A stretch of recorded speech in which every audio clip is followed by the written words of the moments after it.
The sound of the gavel was like a nail in a coffin. In the opulent, wood-panelled courtroom, Judge Harding looked down with weary eyes, ready to dissolve a marriage and sign off on a billion-dollar separation.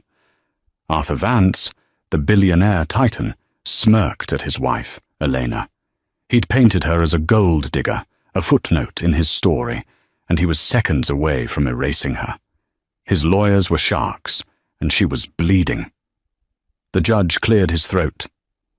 With no further evidence, but Elena stood. "Your Honor," she said, her voice shaking but clear. "Mr. Vance and his counsel have forgotten one crucial document." She reached into a simple briefcase.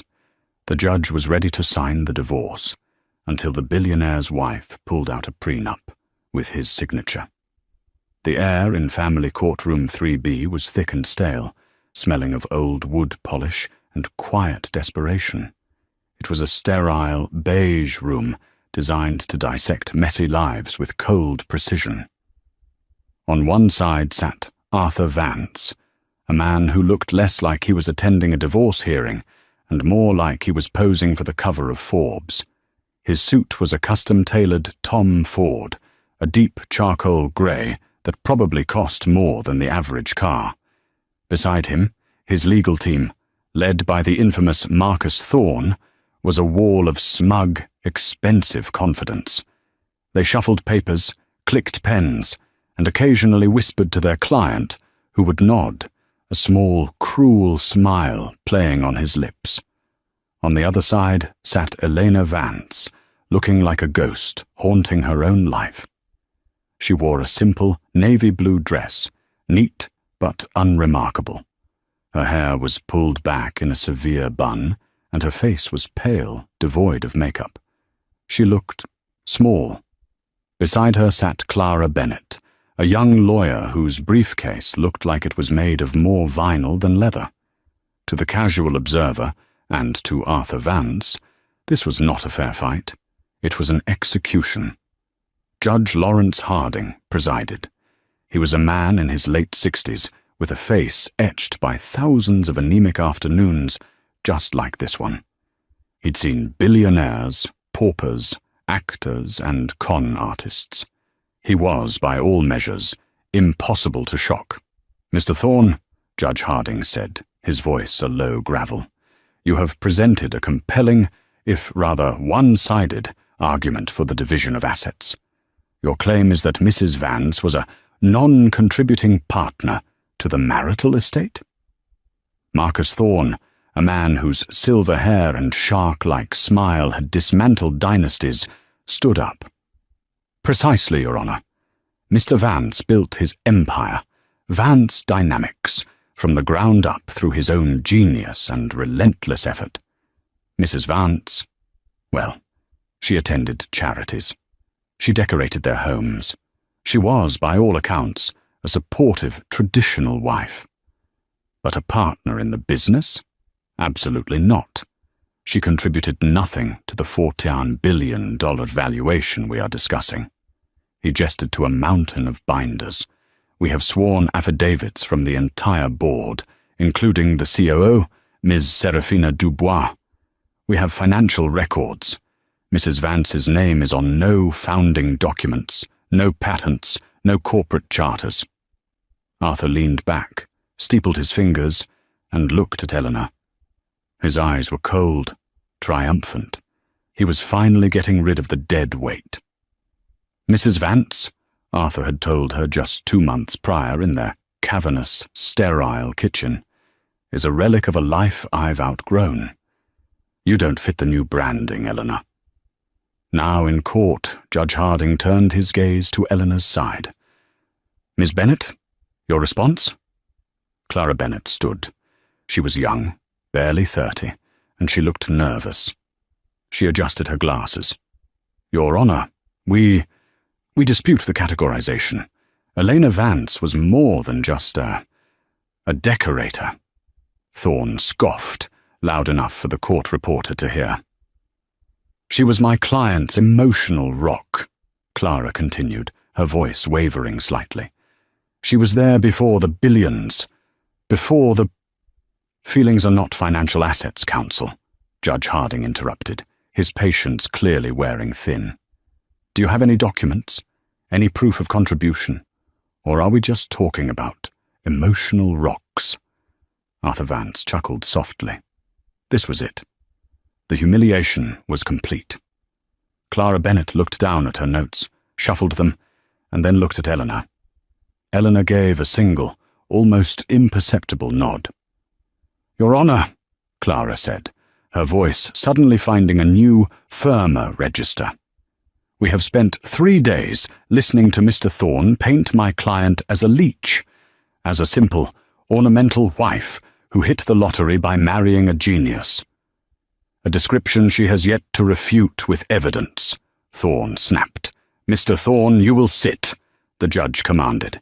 He looked back at Clara. Counselor, I am losing my patience. The court's time is valuable.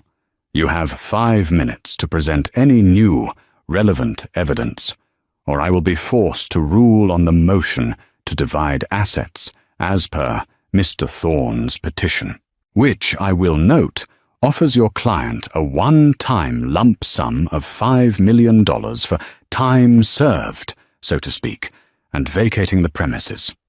5 million. It sounded like a lot, but it was 0.03% of their estate. It was an insult. It was garbage. Thank you, Your Honor, Clara said. I have no further evidence to present at this time. A murmur went through the small gallery. Arthur's smile widened. He'd won. However, Clara continued, my client, Mrs. Elena Vance, wishes to make a personal statement. Thorne shot to his feet. Objection. This is a hearing, not a theatre. A personal statement is not evidence. Mr. Thorne, it is highly irregular, Judge Harding said, but given the totality of the circumstances, I will allow it. But be warned, Mrs. Vance, he said, looking at her directly for the first time. A speech about your feelings will not change this court's mind. Do you understand? Elena Vance stood up. The room seemed to hold its breath. She was no longer the small, pale ghost. As she walked to the podium, her steps were measured, silent. She looked, for the first time, not at the judge, but directly at her husband. Arthur, she said. Her voice didn't shake. It was cold, clear, and carried the acoustics of the room perfectly. Arthur's smile faltered. This was not the crying, broken woman he had expected. You've built a very impressive story here, she continued. Arthur Vance, the lone wolf, the genius, the man who built an empire from nothing. Your Honor, this is a— Thorne began. Shut up, Marcus, Arthur hissed, his eyes locked on Eleanor. He was intrigued. He wanted to hear her beg. You've told the court, your board and Ms. Dubois that I was just the wife, that I brought nothing to the table. You seem to, in your genius, have forgotten how this all began. Your Honor, Clara Bennett interrupted. My client's statement is, in fact, the preface to introducing one final piece of evidence, which we had withheld until Mr. Thorne's entire case was on the record. We believe it is a matter of rebuttal. Judge Harding's eyes narrowed. Withheld? Counselor, you are bordering on— It's a document, Your Honor, Elena said, cutting him off. Her hand went to the simple, worn leather briefcase at her feet, the one that looked cheap next to the Italian leather of Arthur's team. She clicked the latches. A document Mr. Vance himself signed. Arthur laughed. A single, sharp, arrogant bark. What have you got, Elena? A restaurant bill? A birthday card? A fake? A forgery? Elena's hand emerged from the briefcase. She was holding a single, folded sheaf of papers. They were yellowed at the edges. I believe, Elena said, walking toward the judge's bench. You'll find the signature quite genuine. This is ambush, Thorne roared. This is procedural misconduct. What is this document, Mrs. Vance? Judge Harding demanded, his voice now sharp with interest. Elena placed the papers on the bench. "It's our prenuptial agreement, Your Honor." The courtroom fell into an absolute, suffocating silence. Arthur Vance's face went white. He stared at the papers. "What? That's not possible. We never had a prenup." "Oh, yes, we did, Arthur," Elena said, turning to him. "You just didn't read it. You were too busy telling me how brilliant you were." Judge Harding picked up the document. He put on his reading glasses. His eyes scanned the first page, then the second. His eyebrows climbed his forehead. "Mr. Thorne," the judge said, his voice suddenly electric, "you might want to take a look at this. And you, Mr. Vance. It seems your wife's contribution was everything." To understand the document, you had to understand the night of October 14th, 2008. Arthur Vance was not a billionaire then. He wasn't even a millionaire. He was a 24-year-old postgraduate student with a failing startup, a mountain of debt, and an ego that wrote checks his talent couldn't cash. He had the salesman's charm, but his product, a clunky social media aggregator, was a dud. Elena Rostova was the opposite. She was a doctoral candidate in computational linguistics, a quiet, brilliant girl from a working-class family who spent her nights not at parties, but in the university's computer lab, fueled by lukewarm tea and a single, burning idea. They met in the university library. He was loudly pitching his failing company to a potential investor on his phone. She was 3 tables over, trying to debug a line of code that would change the world. "Hey," she finally said, after he'd hung up with a string of curses. "You're loud." Arthur, accustomed to charming his way out of everything, turned on the smile. "Sorry. Trying to save the world, one terrible pitch at a time. I'm Arthur." "Elena." She turned back to her screen. He was intrigued. She was the first person in months who hadn't been immediately dazzled by his bluster. He sat down. "What are you working on? Looks complicated." "It is," she said. "It's a predictive language model. I'm trying to teach a machine not just to understand language, but to anticipate user intent based on behavioral patterns. Right now, it's just a mess of code, but I think it could change how people find information. It could. It could predict what you need before you even know you need it." Arthur didn't understand the science. Not really. But he understood the pitch. He saw in that instant not a quiet girl in a faded hoodie, but a rocket. He wasn't a genius, but he knew how to spot one. And he knew how to use one. He spent the next 6 months wooing her. He didn't woo her with flowers. He wooed her with interest. He brought her coffee in the lab. He listened. He asked what he thought were smart questions. He packaged her genius in his ambition. "Elena, this Project Chimera, as you call it, it's not a dissertation. It's a company. It's the company," he told her, his eyes blazing. "You have the engine. I can build the car. Together, we can take over the world." She was hesitant. She was an academic. She wanted to publish, not profit. But he was relentless. He was charming. And she had to admit, she was falling for him. He made her feel seen, not as a nerd, but as a visionary. One night in his tiny, damp apartment, surrounded by empty pizza boxes, he made his move. "We have to protect it, Elena," he said. "This idea, it's worth billions. Before we show it to anyone, we have to lock it down." "What do you mean?" "I mean, let's get married." She was stunned. "Married? Arthur, we've been dating for 6 months." "And they've been the 6 best months of my life," he said, taking her hands. "But I'm also a businessman. We're partners. If we get married, we're a legal unit. What's yours is mine. What's mine is yours. It protects the idea. It protects us. Elena, despite her brilliance with code, was naive about people. She was in love. She said yes. A week before the simple courthouse wedding, she came to him. "Arthur," she said, holding a few sheets of paper. "You're right. We should protect the idea. I had my uncle. He's a paralegal. Help me draft something." Arthur was on the phone, trying to secure a seed funding meeting. "What is it? More legal crap?" It's a prenuptial agreement," she said, her voice small. It just says that Project Chimera is mine, my intellectual property, and that I'm licensing it to our new company. It makes it clean." Arthur barely looked up. He was already practicing his pitch to investors. In his mind, he was the company. Her idea was just the raw material. Yeah, smart, Lena, whatever you say," he said, taking the pen and papers. "You're the brains, I'm the face. Now, where do I sign?"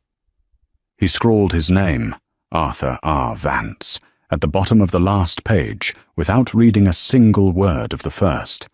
He was signing away an empire he hadn't even built yet. He didn't see the clauses her uncle had cleverly inserted. He didn't see the one that said, "In the event of a legal dissolution of the marriage, the licensing agreement for Project Chimera is immediately terminated, and all intellectual property, derivatives and profits therefrom revert in their entirety to Elena Rostova-Vance." He just saw a signature line standing between him and his first billion. He signed it, kissed her on the forehead, and went back to his phone calls.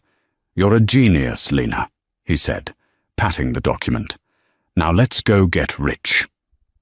Eleanor quietly took the papers, made 2 copies, and had them notarized the next morning. She put one in a safe deposit box. The other she kept in the bottom of her briefcase for 12 years. The first 5 years were a blur. Vance Dynamics exploded. Elena's algorithm, which Arthur had rebranded as the Vance Predictive Engine, was a miracle.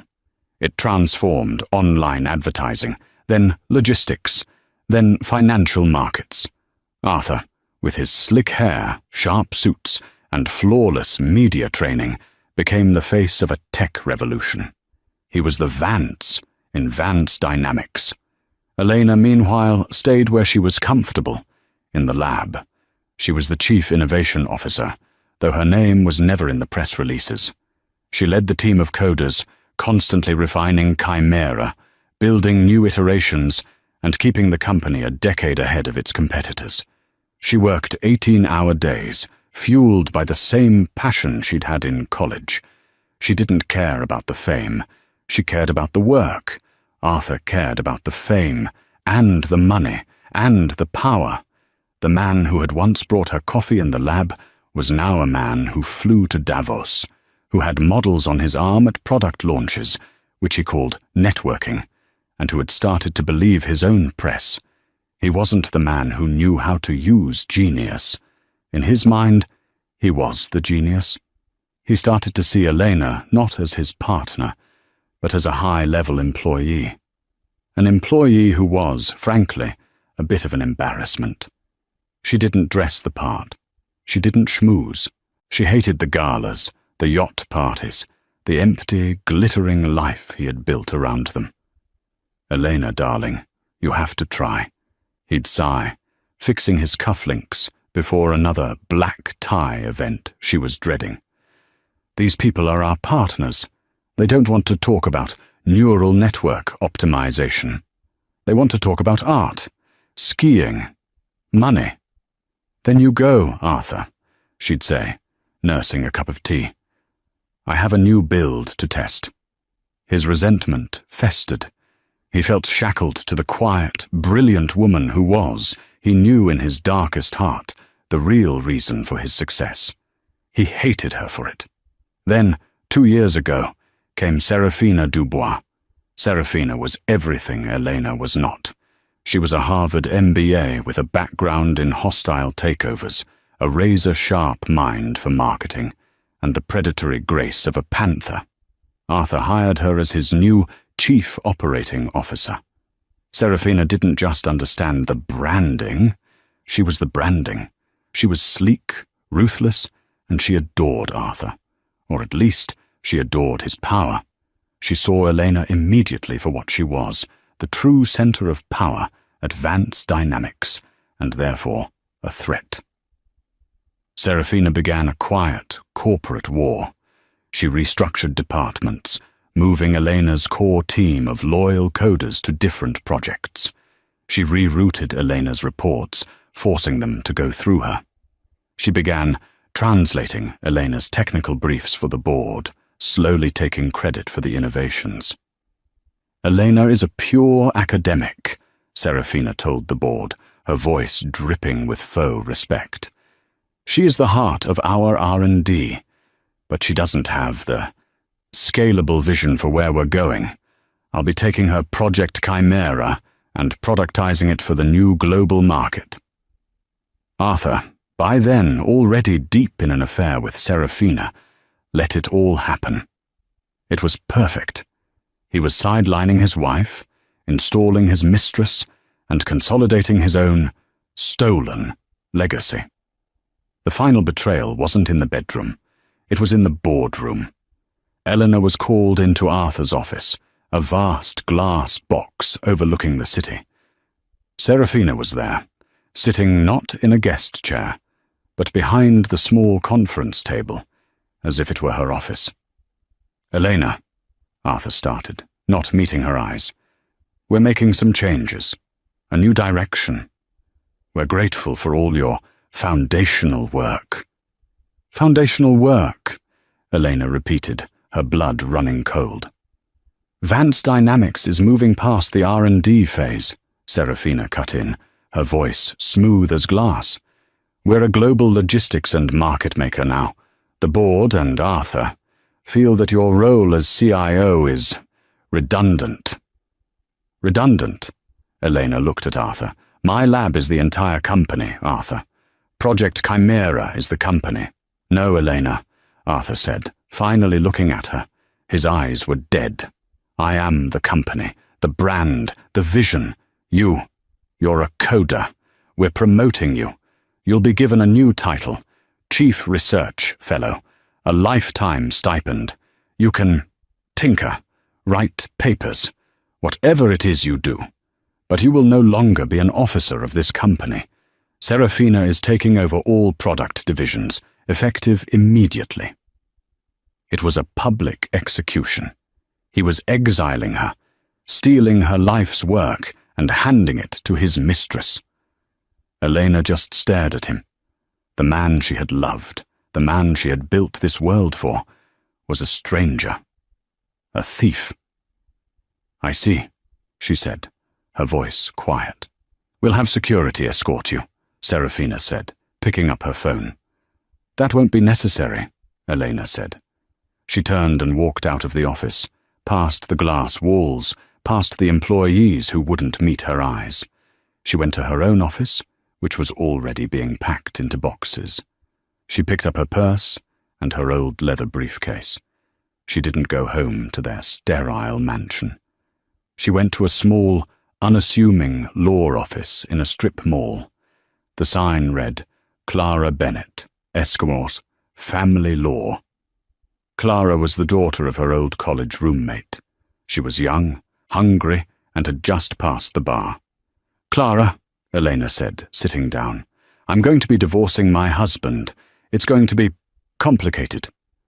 "Mrs. Vance, Elena, Arthur Vance, the billionaire. I'm not sure I'm equipped." Elena reached into her briefcase and pulled out a yellowed, notarized document. She pushed it across the desk. "You are," Elena said, "because we aren't going to fight over the houses. We're going to take the entire company." Clara Bennett read the document. Her eyes went wide. "Oh my God," she whispered. "He really signed this." "He did," Elena said. "Now here's the plan. We let him file first. We let him get arrogant. We let him and his lawyers build their entire case on the lie that I did nothing. We let them commit to it, on the record. We let them perjure themselves. And then we show them this. It's brutal, Elena, Clara said, a slow smile spreading across her face. He taught me how to be a businessman, Clara, Elena replied, her voice turning to steel. He just forgot to teach me how to lose. The divorce proceedings were a 3-day public crucifixion. Arthur and Marcus Thorne had designed it that way. They didn't just want to win. They wanted to annihilate Elena's reputation. It was a corporate strategy as much as a legal one. If Elena Vance was publicly proven to be a nobody, a glorified housewife, then there would be no shareholder questions when she was erased from the company's history. Marcus Thorne was a master of 1,000 cuts. Mrs. Vance, he'd asked on day 1, during her deposition, can you please point to your name on the Articles of Incorporation for Vance Dynamics? It's not there, Elena answered quietly. No? How about the patent for the Vance predictive engine? Is your name on that? No. Arthur filed it as sole inventor. Sole inventor. Thank you. And in the last 5 years, how many board meetings have you attended, Mrs. Vance? None. I wasn't invited. Not invited. And yet, you are seeking 50% of this $14 billion company. A company whose board you never met, whose patents you didn't sign, whose incorporation you weren't present for. Tell me, what did you do, precisely? I led the R&D team, Elena said. I wrote the original code. You wrote code, Thorne mocked. You were a programmer, an employee, a very well-compensated employee, I might add, by virtue of being married to the CEO. But a partner, the claim is absurd. Day 2 was worse. Thorne called Serafina Dubois to the stand. Serafina was flawless. She was articulate, empathetic, and utterly deadly. She was the perfect picture of a competent, powerful female executive. Ms. Dubois, Thorne began, you are the current COO of Vance Dynamics. Tell me about Elena Vance's role at the company when you arrived. Elena is a lovely woman, Serafina said, folding her hands. Truly. But she was in over her head. The company had outgrown her skill set. She was a lab person, not a business leader. She was a bottleneck. Arthur, in his loyalty, had kept her in a position she couldn't handle for years. So in your professional opinion, did Mrs. Vance contribute to the growth and valuation of Vance Dynamics? No. Not in any meaningful business sense. Her original work was, as I understand it, a good starting point. But the real value, the global scaling, the market integration, the billion-dollar contracts, that was all Arthur. And I like to think, my team. Thank you, Ms. Dubois. No further questions. Clara Bennett stood up for her cross-examination. This was the moment. The courtroom watched, expecting the young lawyer to be torn apart. Clara looked flustered, shuffling her papers. This was all part of the act Elena and she had rehearsed. Ms. Dubois, you said you liked to think your team. Did the work? Clara stammered. Yes, we did. And you work closely with Mr. Vance? I am the COO. I work with the CEO every day. Yes. How closely? Clara asked, as if she were fishing. Thorne jumped up. Objection. Relevance? This is a financial hearing, not a gossip column. Sustained, Judge Harding grumbled. Clara backed off, seemingly intimidated. Right. So, Ms. Dubois, have you ever seen the original source code for Project Chimera? Serafina's eyes flashed, just for a second. Of course, it's an archaic piece of programming, but yes. And you understand it? The computational linguistics behind it? I'm not a coder, Serafina said dismissively. I'm a strategist, I don't need to know how to build a watch to know how to sell it. So you just sell Mrs. Vance's work? I sell Vance Dynamics products, Serafina corrected, her smile tight. All IP is owned by the corporation. Thank you. No further questions, Your Honor. Clara sat down, looking defeated. Arthur Vance put a comforting hand on Serafina's back as she passed. It was intimate, and it was meant to be. A final, public humiliation. By the end of day 3, Judge Harding looked like he was ready to end it. We have heard 3 days of testimony, the judge said, his voice flat. The evidence presented by Mr. Thorne is overwhelming. The evidence presented by Miss Bennet is sentimental. He looked at Elena's side. Miss Bennet, you have filed a motion for a 50% split based on integral contribution. I have seen not one shred of paper, not one email, not one anything that substantiates this claim. All I have is the testimony of the company's COO that your client was, quote, a bottleneck. I am therefore ready to sign the divorce decree based on Mr. Thorne's proposed settlement. This was the moment. Your Honor, Clara said, standing up, her voice suddenly clear and strong, all pretense of nervousness gone. Before you do, we call Elena Vance for a personal statement and to enter one final item into evidence as rebuttal to Ms. Dubois and Mr. Vance's claims. This was the lead-in to the climax. Thorne objected. The judge allowed it, and Elena Vance stood up, walked to the podium, and pulled the yellowed papers from her briefcase. The courtroom, which had been buzzing with the sound of a closing case, fell into a deep, shocked silence. What is this? Judge Harding asked again, holding the document. It's a prenuptial agreement, Your Honor, Elena said. This is impossible, Arthur shouted, finally finding his voice. He stood up so fast his chair screeched. We never had a prenup. I would know. You would if you'd read it, Elena said calmly. Marcus Thorne snatched the document from the judge's clerk. His face, usually a mask of smug control, was rapidly turning ashen. He read the first page. He flipped to the last page. His eyes darted to the signature, Arthur R. Vance, then to the notary stamp, dated October 15th, 2008. This is a forgery, Thorne stammered. But the confidence was gone. He knew a real notary stamp when he saw one. My client has the original notarized copy, of course, Clara Bennet said, as well as the copy filed with the county clerk's office 12 years ago. It is perfectly legal and binding. But what does it say? Arthur demanded, yanking the papers from his own lawyer's hand. He started to read. Judge Harding looked at Eleanor.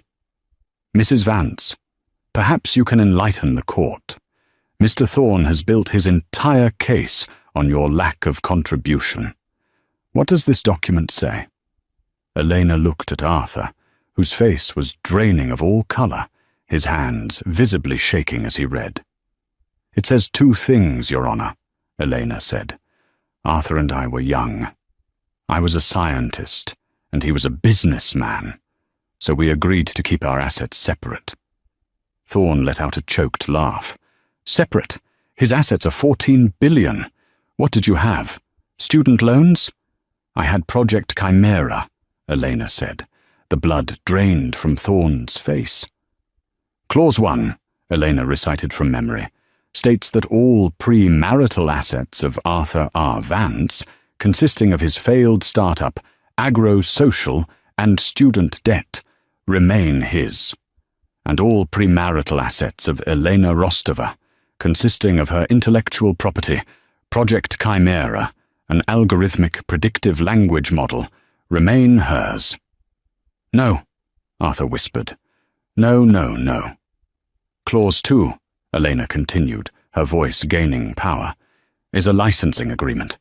It states that I, Elena Rostova, agree to license Project Chimera to a new joint entity, Vance Dynamics, for a period of 12 years, or for the duration of the marriage, whichever is longer. Judge Harding was now leaning forward, his entire body rigid with attention. Go on, Mrs. Vance. And clause 3, the most important one. It states that in the event of a legal dissolution of the marriage, the licensing agreement for Project Chimera is immediately and irrevocably terminated. Silence. Not a cough. Not a breath. What? What does that mean? The judge asked, though his expression said he already knew. It means, Clara Bennett said, stepping forward, that as of your signature on this divorce decree, Your Honor, Vance Dynamics loses the legal right to use its core technology. The Vance Predictive Engine, the entire basis of the company's $14 billion valuation, reverts to my client. Arthur Vance made a sound, a strangled, guttural gasp.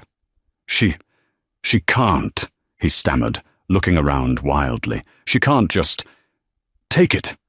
I'm not taking anything, Arthur, Elena said, her voice laced with ice. I'm just taking back what was always mine. The company, the name, the brand, the buildings, the jets. That's all yours. You can keep it. But the engine, the product, the only thing of value, that's mine. This is theft, Arthur roared, lunging toward her. A bailiff blocked his path. Mr. Vance, sit down, Judge Harding bellowed. He looked at Marcus Thorne. Mr. Thorne, did you know about this? Thorne was non-functional. He was staring at the paper, his career flashing before his eyes. He had just spent 3 days committing his client to a story, under oath, that this document proved was a lie.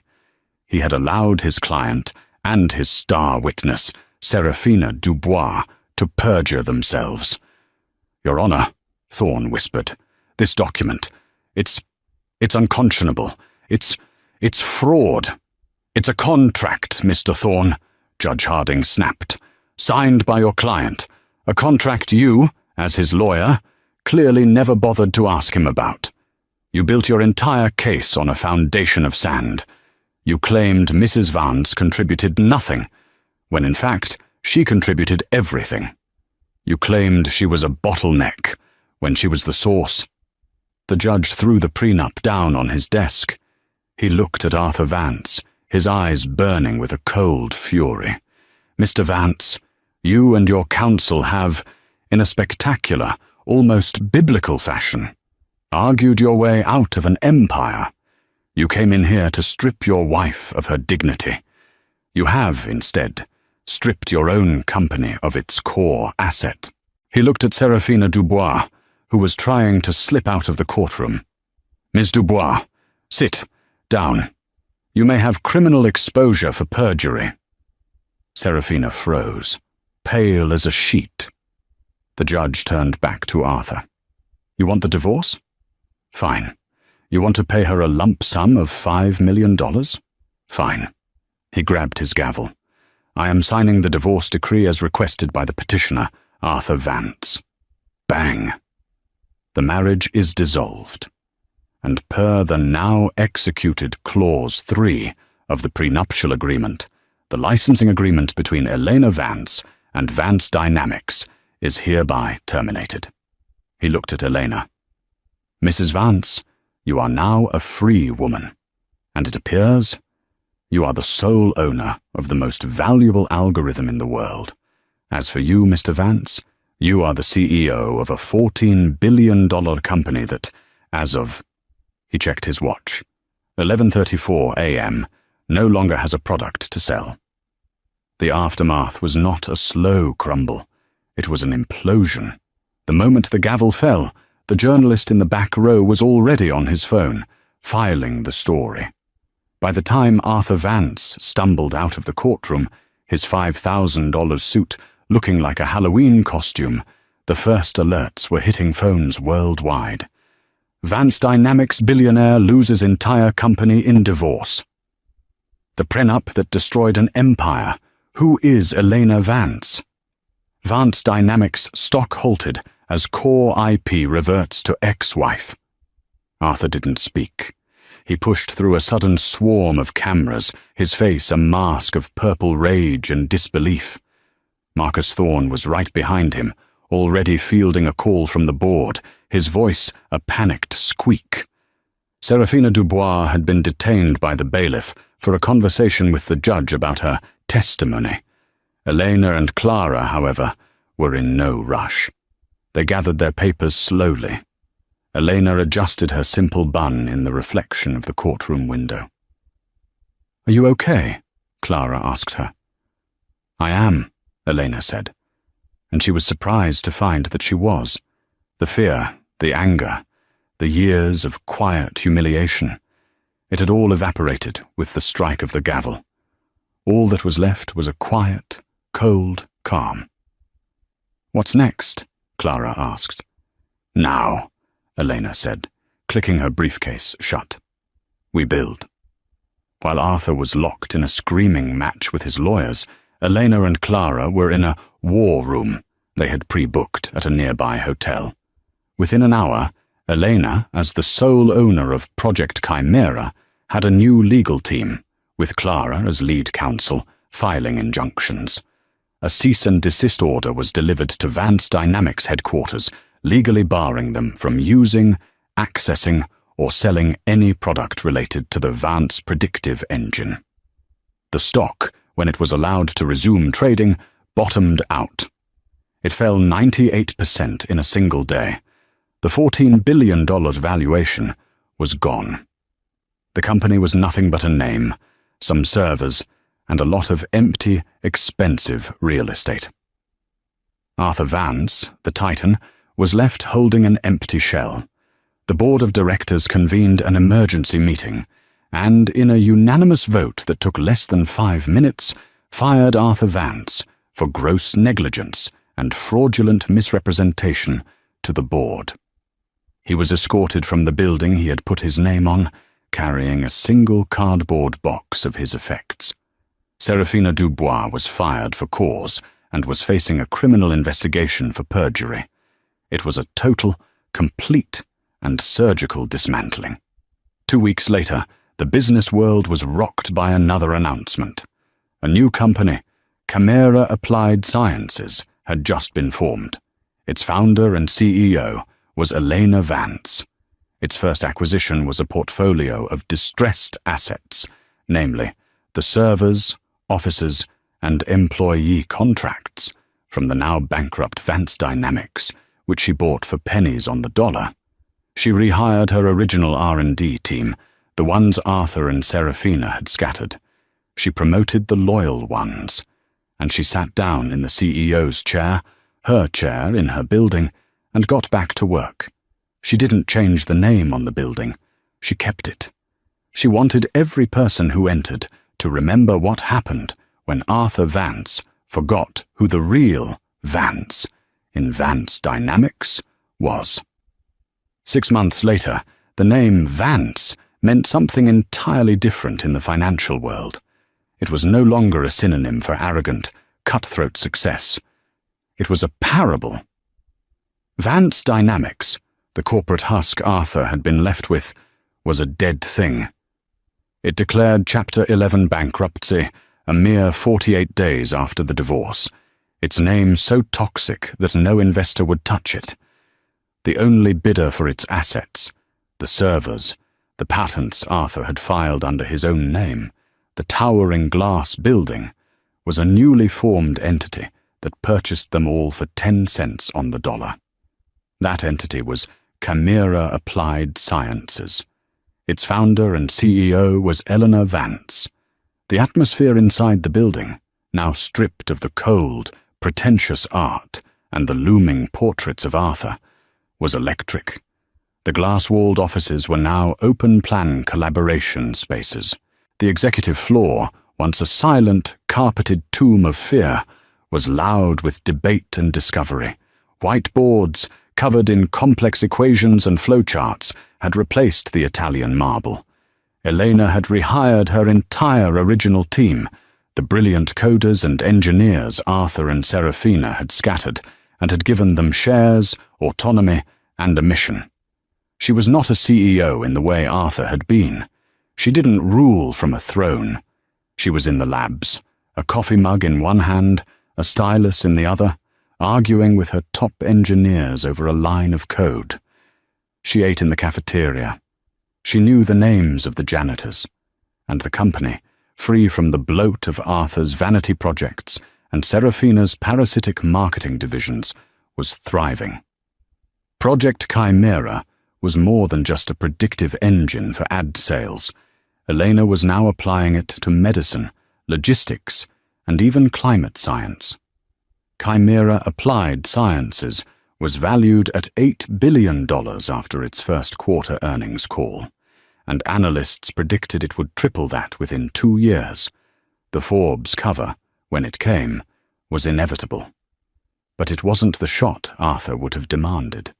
He always posed like a conqueror, feet planted, chin up, staring down the lens as if daring the world to challenge him. Eleanor's cover was a candid shot, taken by a photojournalist who had spent a week at the company. She was in the main lab, her hair in its simple bun, sleeves rolled up. She was laughing at something one of her junior coders had said, her face lit by the glow of a holographic data model. The headline was simple and devastating. The Architect, How Elena Vance Built and Rebuilt the Future. Clara Bennett, now General Counsel and COO of Chimera, walked into Elena's office, the same vast corner office Arthur had once occupied, and dropped the magazine on the desk. "This is going to drive him insane," Clara said, a grim smile on her face. She was no longer the nervous, fumbling junior lawyer. She wore her new power with the same quiet confidence as Eleanor. "He did that to himself," Eleanor said, not looking up from a diagnostic screen. "Any word from the SEC on Serafina?" "They offered her a deal," Clara said, sipping her tea. "She's going to plead guilty to 2 counts of perjury and 1 count of wire fraud. She'll serve 18 months, minimal security. In exchange, she's turning over all of Arthur's personal servers. She kept copies of everything. It seems she was planning her own betrayal before you beat her to it." "Poetic," Elena murmured. She finally looked up, a small, tired smile on her face. "And him?" Clara's expression hardened. "Arthur, he's a ghost. The shareholder lawsuits are going to strip him of the last of that $5 million. He's a pariah, Elena. No one will hire him. No one will even have lunch with him. He's the man who lost $14 billion because he wouldn't read a piece of paper." Arthur Vance was, in fact, at lunch. He was sitting at Le Ciel Étoilé, a 3 Michelin star temple of cuisine, where he had once entertained senators and Silicon Valley royalty. His private table, the one in the alcove with the city view, was occupied by a loud, laughing group of tech founders in their 20s. The maitre d', a man named Jean-Pierre, who had known Arthur for a decade, had seated him at a small, awkward table near the clatter of the service door. It was a calculated, mortal insult. Arthur was living in a sterile, rented condo in a faceless glass tower, paid for monthly from his dwindling legal fund. The $5 million was almost gone. Marcus Thorne, in a desperate attempt to save his own reputation, was charging him astronomical fees to defend him in the dozens of civil suits. He looked like a man unraveling. His suit, once a custom Tom Ford, was now a year old, slightly too large for his frame, and wrinkled. His hair was thinning, and his eyes had a desperate, haunted look. He had come to Le Ciel as a pilgrimage, a desperate attempt to feel something of his old life, to prove to himself that he was still Arthur Vance. He'd ordered a $200 bottle of Bordeaux he couldn't afford. He nursed it, watching the table of young founders. One of them, a kid who had once pitched him for seed money, looked over, recognized him, and quickly looked away, whispering to his friends. The table went quiet, and then the whispers and snickers began. They were all watching him. The man who had it all. The Icarus of Wall Street. Arthur's face burned. He finished his wine, his hand shaking, and signaled for the check. "Put it on the corporate account," he snapped at the young waiter. "Vance Dynamics." The waiter, a man in his early 20s who had been reading about Arthur on his phone all week, looked pained. "Sir, the Vance Dynamics account was closed 6 months ago." "What? That's impossible," Arthur blustered, his voice rising. "I am Arthur Vance. Run it again." "Sir, I can't," the waiter said, his voice dropping. People were now openly staring. "The account? It doesn't exist. It was frozen, and all funds were, well, they were transferred to Chimera Applied Sciences to settle outstanding debts." The blood drained from Arthur's face. She had taken it. Even this tiny last vestige of his power, she had scrubbed clean.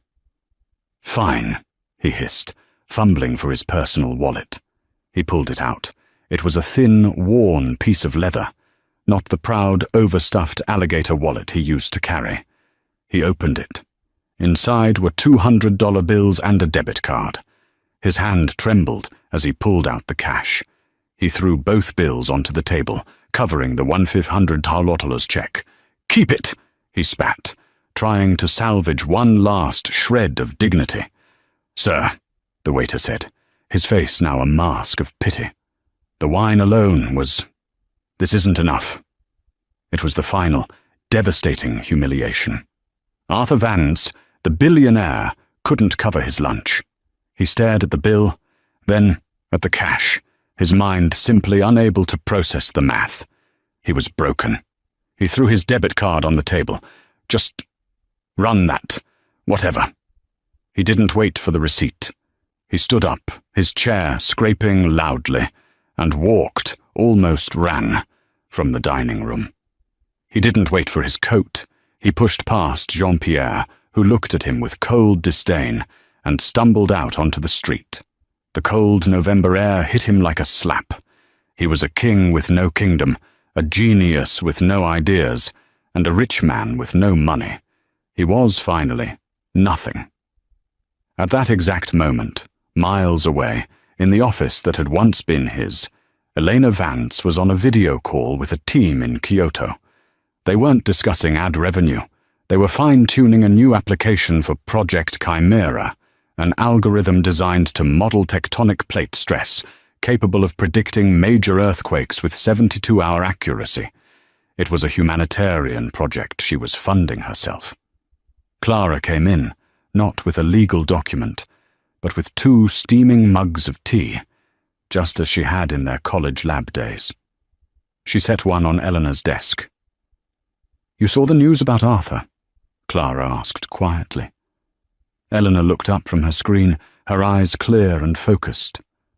"Which news?" she asked genuinely. There was so much of it. The lawsuits, the SEC investigation, the foreclosure on his Hamptons estate. The restaurant. Le Ciel Étoilé. "He couldn't pay his bill. It's all over. Page 6. Elena took a slow sip of her tea. She looked out the window at the city she now helped to power. She didn't feel joy, or pity, or even anger. All she felt was a profound, quiet finality. A chapter, closed and locked. "He spent his entire life building a brand, Clara," Elena said, turning back to her screen. "He just forgot to build a foundation." She clicked a key, and on her monitor, a new string of code lit up, a new world of possibility opening before her. "He built his own cage," she said, her voice soft. "I just stopped letting him use my key." Arthur had wanted to be a king. Elena was content to be a builder. And in the end, everyone got to live in the world they had made. They say karma isn't real, but this story feels like it. It's a powerful, real-life reminder that the loudest person in the room is often just the emptiest. Arthur Vance built his entire world on a lie. believing his own hype and forgetting the one person who made it all possible.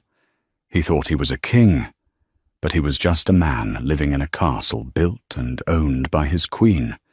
He was so busy trying to take her 50% that he lost his 100%. What did you think of Elena's ultimate plan?